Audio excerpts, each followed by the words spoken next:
O Justificando, ele nasceu de forma orgânica a partir dos movimentos de 2013, em junho, no qual, que era antes do Justificando, na verdade tratava-se de um coletivo de direitos humanos chamado Advogados Ativistas.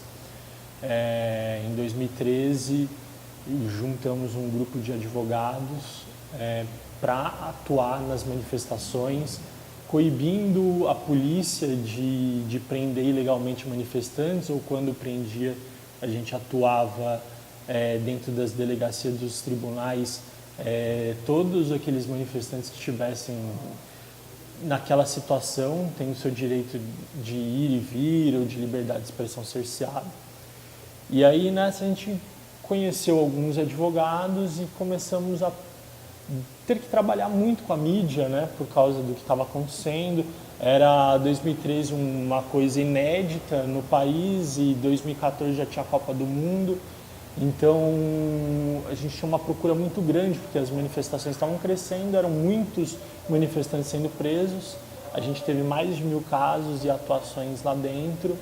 Então isso deu uma repercussão dentro e fora do Brasil muito grande, o que fez com que alguns advogados, no caso eu, o Igor Leone e o Breno Tardelli, a gente se juntasse fora dali dos advogados ativistas para continuar um projeto de mídia. Porque a gente já tinha um trabalho fantástico de relações públicas com a imprensa, enquanto fonte, aprendemos diversos mecanismos e a gente falou, tem uma lacuna aqui. Uma lacuna no qual a mídia ainda não cobre esse espaço, que é de uma mídia progressista por um caráter jurídico. Na época, nos advogados ativistas, a gente tinha uma página de Facebook, a gente fez um site e começamos a aprender todo o mecanismo de comunicação a partir dali. Tinha bastante acesso, todas as mídias buscavam fonte na gente, então o deslocamento de energia ali foi fácil, de alguma forma, da gente ver, porque a gente estava atento às necessidades do momento, de que precisava melhorar não só a questão jurídica e a atuação jurídica nas ruas, mas de fazer um enfrentamento na comunicação. Então a gente começou a abordar pautas progressistas, que eram as pautas levantadas nas manifestações, de forma a abordar um aspecto jurídico. E começamos a buscar pessoas que nos ajudassem, nos suportassem, colunistas que pudessem dar o seu endosso. E aí, devagarzinho, dia após dia, a gente foi conseguindo um espaço que a gente viu que ia ser fácil conseguir. Hoje, o Justificando, ele já é um portal que tem entre 1 milhão e 1,5 milhão de acessos mensais. Então, a gente encontrou um nicho carente de informação, que a gente está aí até hoje. Nossa linha editorial é uma linha editorial progressista, a gente se assume enquanto defensor dos direitos humanos, nossa pauta principal acaba passando por isso, sempre por uma abordagem jurídica, tá? A gente entra num aspecto mais de análise do que de disputar hard news, porque as notícias no final das contas são as mesmas, só que a gente tem um jeito diferente de analisar os pontos de vista. Então é uma mídia progressista de esquerda. Hoje a gente tem diversos colaboradores que são pessoas dentro da área jurídica mesmo, juízes, promotores, advogados, alunos, estudantes, professores, historiadores, filósofos, que gostam da nossa abordagem e a gente anda junto a partir daí. Então, por exemplo, são 40 colunistas que escrevem frequentemente para a gente, incontáveis colaboradores que mandam e-mails e textos todos os dias. E na nossa equipe de trabalho, a gente tem uma equipe de trabalho mais reduzida. Dentro da redação, a gente conta com 3 jornalistas, aí a gente tem um assistente que me ajuda em tarefas administrativas. A gente tem outros projetos paralelos, por exemplo, a Pandora, que é um trabalho de educação, jornalismo, ao mesmo tempo, que a gente está abordando agora, e aí tem uma outra equipe de trabalho em cima disso. Então é uma estrutura, vamos dizer, apesar de simples, ela tem uma complexidade na forma da gestão dela, entendeu? A equipe hoje aqui, quem está aqui, por exemplo, jornalistas, assistente, só trabalha nisso. Aí em projetos, por exemplo, a Pandora, a gente tem fornecedores específicos, às vezes a gente precisa de um trabalho mais específico de alguém, a gente já tem um time formado, mas não necessariamente o pessoal fica aqui não. A gente tem um time de estagiários e fornecedores PJ. CLT é uma briga que a gente lutou muito pela CLT aqui, tanto na questão, é uma pauta do Justificando, no qual que a gente brigou muito, mas que a CLT foi destruída também, as garantias e direitos acabam não sendo nem relevantes nem mais para o trabalhador, nem mais para o... Então destruíram o que tinha para fazer, então a gente está tentando se realocar como que a gente tem que se comportar nesse momento. Nos Justificando, para a gente ser uma escola bem libertária, a gente tem primeiro, a curadoria, na hora de se entrar no Justificando, a gente faz uma análise sobre quem são as pessoas, então tem uma confiança primeiro em quem é a pessoa e como ela pensa.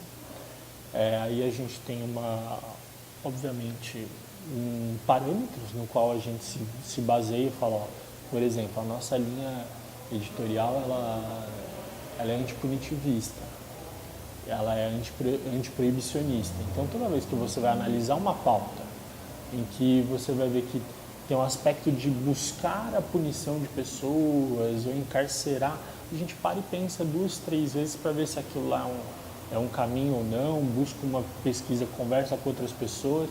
Então, tem alguns parâmetros no qual a gente faz esse encaminhamento. As reuniões, a gente faz reuniões semanais, logo no início da semana, meio para conversar do que está andando, qual que é a movimentação disso tudo. Eu sou o editor, mas o pessoal tem a autonomia de publicar matérias no qual eles acreditam que não será de grande polêmica, ou a gente já atravessou essa jornada há algum tempo, então não tem aquela coisa de ficar muito em cima, limitando o que vai sair, o que não vai sair, inclusive nos textos que saem no Justificando, que eu acho que quando a gente mantém a coerência, a gente atrai pessoas semelhantes. Então a gente tem um índice baixo de recusa de artigos. Se a pessoa tem uma linha de raciocínio interessante, escreve bem e tem uma análise progressista, a chance dela ser publicada é razoável, se ela seguir os parâmetros do nosso jornal de publicação. Então, existe uma certa organicidade, mas uma coerência fundamental em você tentar preservar essas bases, antipunitivista, antiproibicionista, fazer o meio campo entre a academia e o ativismo, entendeu? A gente está sempre ali no meio termo dos dois, analisando a praxis e a teoria. A academia e o ativismo, para a gente, simboliza muito isso. A gente permite a republicação de conteúdos. A gente sabe que isso, de alguma forma, ele serve o propósito de disseminação mais livres conteúdos, que a gente acredita nisso.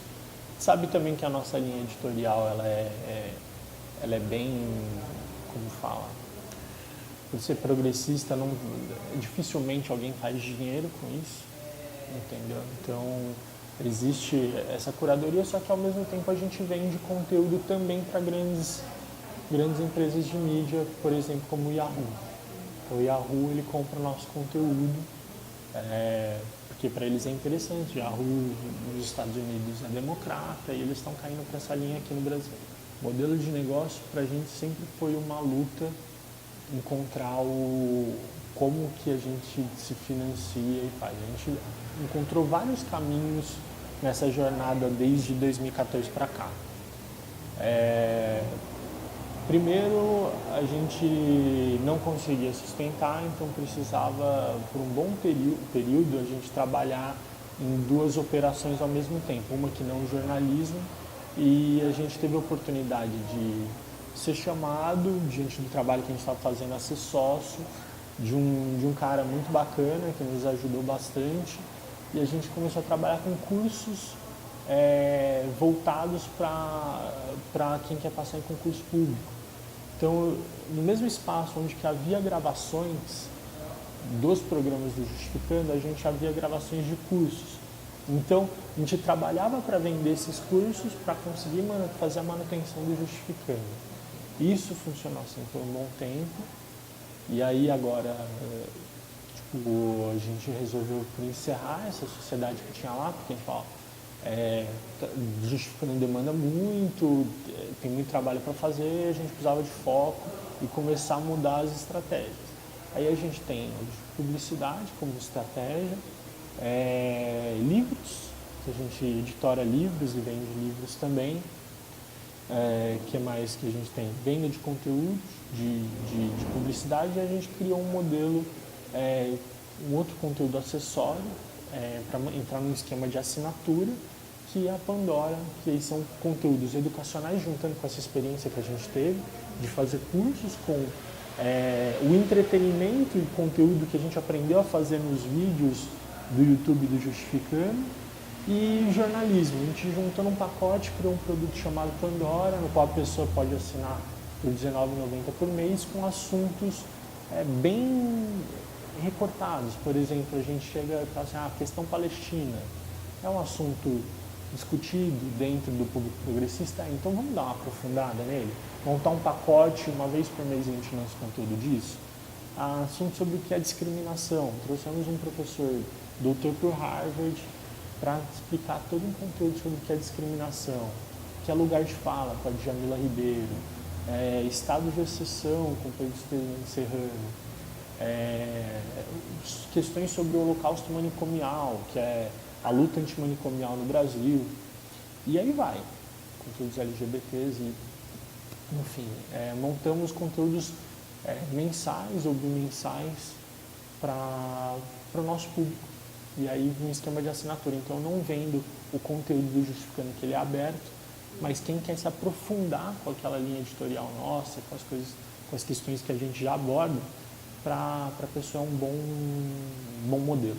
Nós somos uma limitada, uma empresa limitada, uma empresa normal, não é uma ONG, porque isso, ao mesmo passo que traz uma dificuldade de manutenção, você se afasta de algumas organizações que poderiam fazer um aporte jurídico, ela permite também um modelo de negócio em que ela possa ter continuidade futura e mais autonomia na gestão, entendeu? Então, a gente prezou por isso, apesar de todas as características que permeiam as relações nossas serem muito parecidas com de qualquer coletivo ou ONG. A Pandora foi uma produção interessante, porque primeiro, a gente uniu quem gosta mesmo do Justificando, então traz uma credibilidade, a gente aproxima o nosso público. Os programas de vídeo foram muito legais e funcionam muito bem, coisas que você precisa saber, os jogos de poder, tem que explicar aí. A gente soube trabalhar com vídeo, apesar do modelo ser muito dispendioso de energia para isso, porque a gente trabalha com muita roteirização, para e pensa mesmo, dá 2 semanas de pesquisa para cada texto que a gente vai fazer, então o trabalho acaba sendo proporcional à relevância dele. E eu acho que essencialmente isso. A gente teve também várias campanhas que para a gente foram importantes, mas são campanhas pontuais, como por exemplo a gente fez uma campanha chamada Eu Confesso, que na questão em que estava sendo discutido a diminuição da maioridade penal, a gente levantou a pauta através de pessoas confessando crimes quando eram crianças ou adolescentes, ou seja, não configuraria crime hoje, para mostrar que a gente faz merda mesmo e, caramba, baixar a maioridade penal não era necessariamente a solução, porque se você for de classe média branco, com certeza você não vai ser punido. Agora, se você for um negro e tiver a margem social, com certeza vai ter alguém para apontar o dedo em você, entendeu? Então, a gente montou campanhas relevantes e outros formatos, justificando, primeiro, consolidar o modelo de negócio. A gente tem uma consolidação de marca hoje, uma consolidação de público. Agora o modelo de negócio, a gente encontrou um norte, a gente vem se provar nesse período. A gente gostaria de avançar muito com a questão da Pandora também, porque é um caminho no qual, enquanto o jornalismo ele ainda está tentando sobreviver à modernidade e seus novos modelos de fazer, a educação é uma carência que está aqui, e as pessoas realmente veem valor nisso e pagam por isso, entendeu? Então, acho que misturar as duas coisas é um caminho, jornalismo e educação. Jornalismo no enfrentamento diário que a gente está fazendo, que é assim, você disputar fala assim, eu tenho que sair 10 conteúdos por dia, que é a média que a gente solta de conteúdos. Só que os assuntos são muito maiores, tem muito mais assunto do que a gente pode realmente enfrentar. Então, a gente fala, não adianta a gente ficar dando tirinho, a gente precisa montar uma bazuca e coletar essa informação e transformá-la em sólido o suficiente para transformar as pessoas e não só mais necessariamente municiar elas de informação momentânea ou que vai servir de algum argumento pontual para ela no dia a dia, mas realmente transformá-la.